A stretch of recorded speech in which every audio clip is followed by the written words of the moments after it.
Okay, so I know y'all depend on me for these reviews, and I'm slipping towards the end. That's so like me. But welcome back, Blackgirlmarvel here with day 22 of 31 days of reviews, featuring Terminator 4 or Terminator Salvation, whichever one you want to say. I'm gonna be calling it T4, so that's what it is. As always, this video will be spoiled. I will spoil this movie because it's been out since 2009. So if you haven't seen it, hit a like on this, go watch it, come back and comment on this. You feel me? But let's get into it. So, Terminator Salvation is a 2009 film that stars Christian Bale, Anton Yelkin, may he rest in peace, Bryce Dallas Howard, Sam Worthington, and Arnold Schwarzenegger. Now, this is a pickup. Well, it continues after T3, but years in the future, but before the first Terminator. I hope you caught that. Yeah, so it's a future prequel in a sense. In this, we see John Connor, played by Christian Bale, deep into his, John Connery resistance godness that he was destined to be in Terminator 1. Now, Christian Bale does a very Bruce Connor. It's very Bruce Connor. It's very John Wayne and not that John. But there are moments where his voice is very much like, I'm Batman.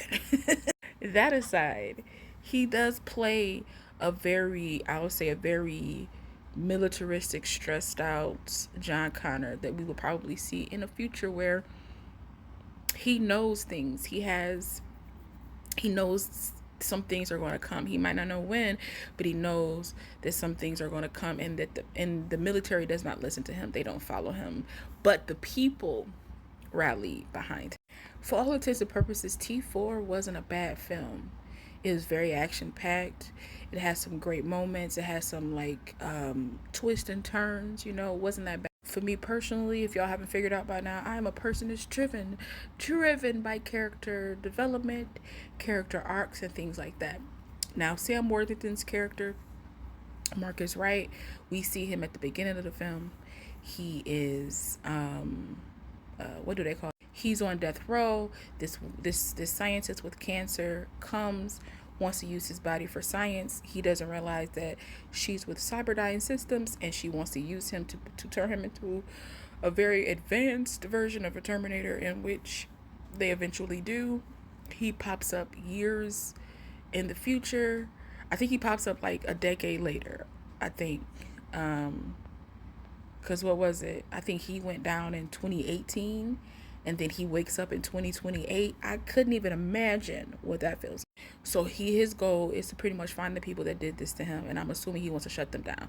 But they also kind of set up in the beginning that he's a bad guy, but they only say that he killed his brother and a cop, but they don't say what he did. We don't really see how ruthless he is. He doesn't even have moments throughout the movie where he kind of like gets triggered and changes and turns.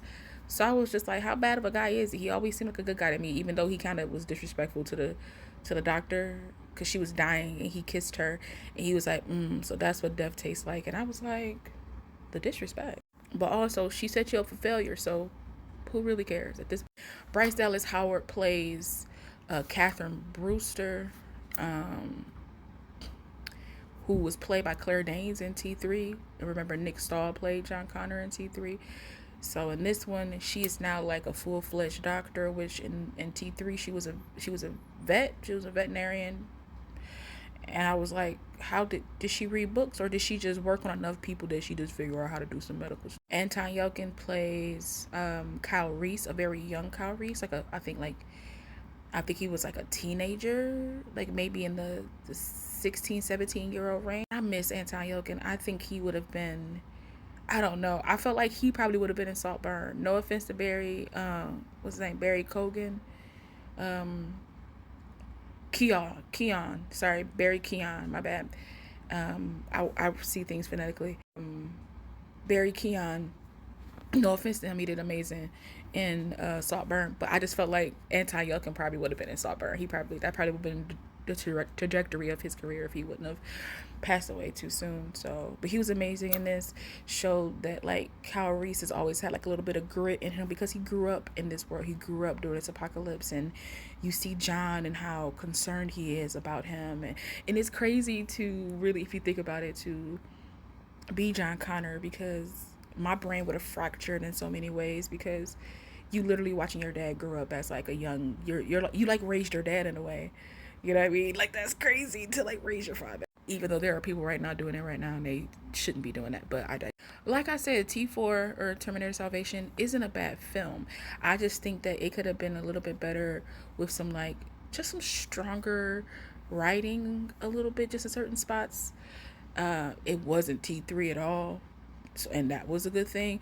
And I also like that we jumped to the future, you know, because for the most part, when you watch these Terminator films, they always take place present day, but then something from the future comes back to the past and things like that. This time we were in the future. We were in past Judgment Day, in the thick of it, watching people like fight for their lives, and that's always like entertaining to watch, like the human spirit prevail, whether people want to agree to that or not. But it was, you know.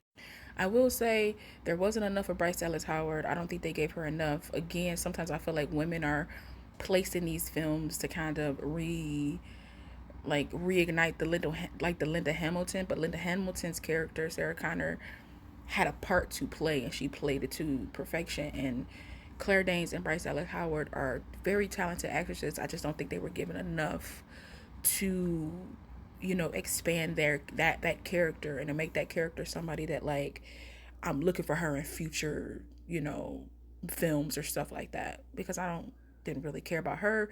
Didn't really care about her connection to John, because for me there really wasn't a connection. But I felt like a little bit more storytelling focusing on those two and maybe Kyle, and not so much on Marcus, who was like a new character brought into this world who doesn't even make it past this. It's like, y'all could have, you know. And if you made it this part, please hit a like, comment. I appreciate that. Or sub to your girl if you haven't already subbed. All in all, Terminator Salvation is a step up from T3. It had action. It did have heart. Christian Bale pretty much carried this film on his back. He did a really good job. There were moments where I was a little irritated, and if you evoke any type of emotion from me, you did your job as a film.